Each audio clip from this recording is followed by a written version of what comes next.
Steve, John and John, welcome to Movies and Musicals and to Dublin.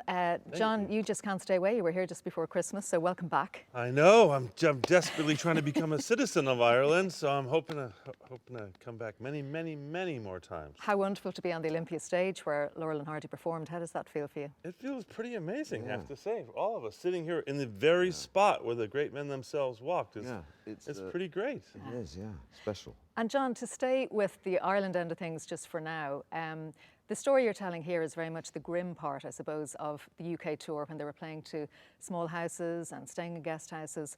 Can we come to the Cóbh moment when they arrived in Ireland in Cóbh? What a joyous moment of the film that is.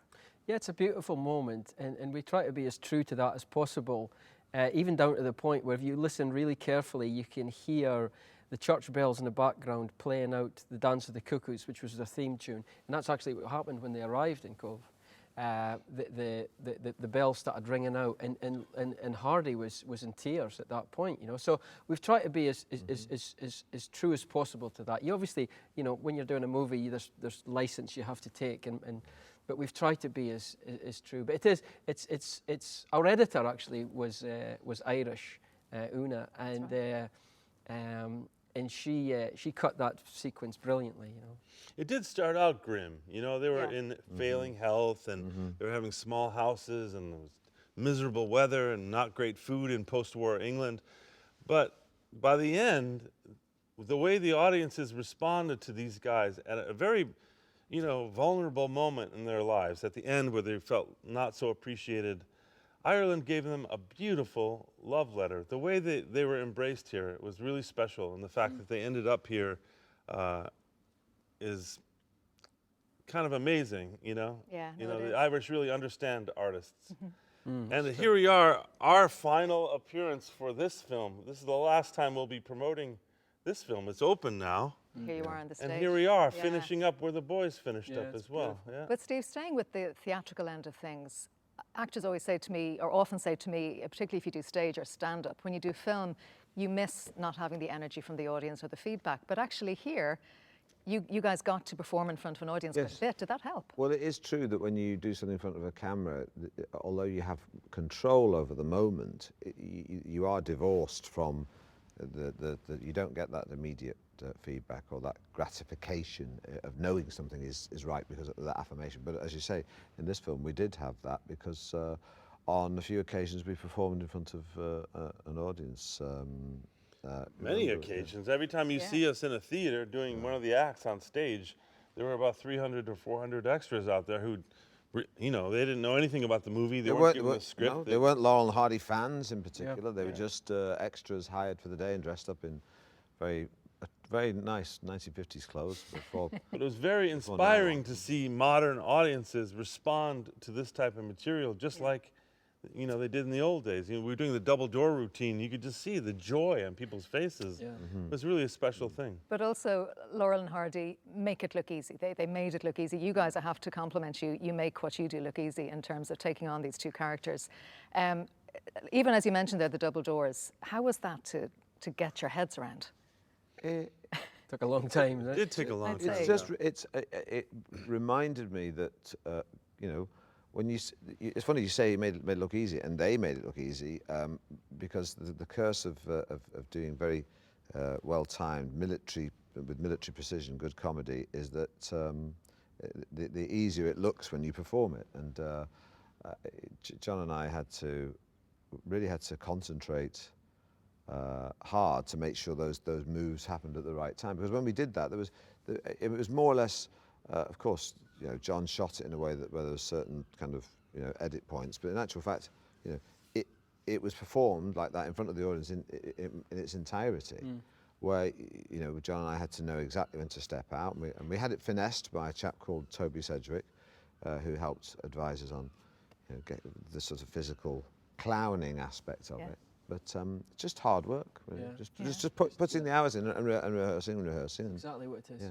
It's the same way anything we're making a film. It's all hard work, you know. Yeah. The edit is a huge part of making a film, and you know, you shoot a film over 7 weeks and you edit it over 7 months, you know, and that's painstaking process to go into all that, you know. But it starts with these guys. It starts with the amount of work that they put in.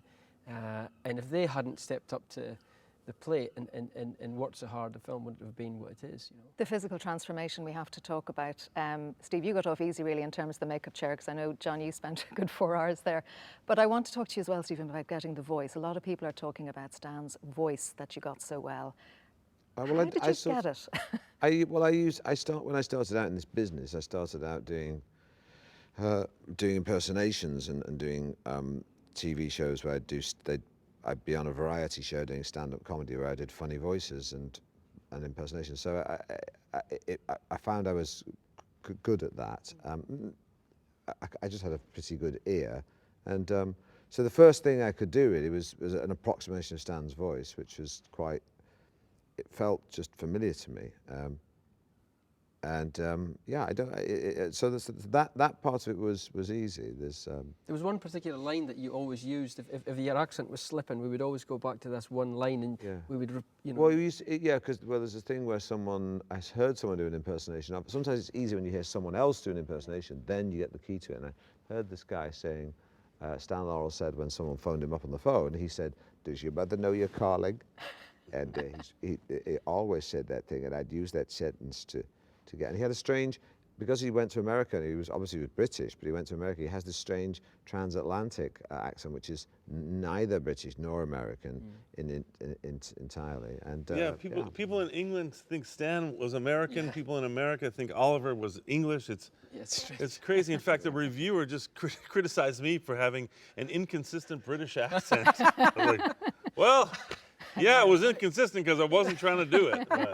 I didn't read that. That's hilarious. I wanted to talk music with you as well. This show, Movies and Musicals, we look at soundtracks a lot, and you collaborated with Rolf Kent. Interesting, again, he had to capture, John, both the emotional aspect, the comedic aspect, and yet it's quite a contemporary sounding score. Can you tell us a little bit about that collaboration? Well, like you know, when we cast the roles of Stan and Ollie, there was very few actors that could have played these two. Very few. And the same with the score, you know, I felt that the list was very narrow for what I wanted anyway, in terms of the tonal balance, because that's really where the tone comes from at the end of the day, is the music score. And Rolf Kent, maybe Carter Burwell as well, there are not many of them that can do that sort of tone. And I remember Rolf had done a movie called Sideways, which was another, you know, buddy sort of road movie, so to speak, and it was a comedy drama as well, quite emotional, and just got talking to Rolf about it and his ideas, and he wanted to, just exactly as you've pointed out, make a nod to the Laurel and Hardy movies and that sound, but do it in a contemporary way, you know. So that's really why I chose Rolf, and actually in the last movie I had temped a lot of his score, so I was very aware of his sound. Yeah. Okay. But he really sort of elevated, you know, the film with his music. Yeah. And a final musical question to you both. Firstly to you, John. We only played Mr. Cellophane last week on the show. We love it. Is there another musical role you'd like to play? Yeah, Nathan Detroit. Perfect. I would love to play Nathan Detroit. Okay, Steve, is there a musical? I'm personally, I want to see Alan Partridge do Phantom of the Opera. Oh. That's my wish list. Yeah, well, I think anything. Brilliant. He would make a pig's ear of anything. That would be fairly funny, but I mean, some things might be a bit sacrilegious. For me, gosh, musically. Alan Partridge as Sweeney Todd, maybe? Or? Yeah, there are endless possibilities. You know what you'd be great as, Steve? Steve, you'd be great as the father, Eliza Doolittle's father from My Fair Lady. Yes. The Rex Harrison part? No. He's saying the older part than that. Oh. Yeah. I would quite like to play Rex Harrison, or a version of him. Not Rex Harrison. I mean the Henry Higgins. Professor Higgins. Henry Yes. Higgins. Yes. That would be an interesting one to do. Yeah. Okay, well, you've put the word out there. Your film is an absolute joy. Steve and John, thanks for joining us. Thank you you. very much. Great question. Thank you so much. Thank you so much. Thank you.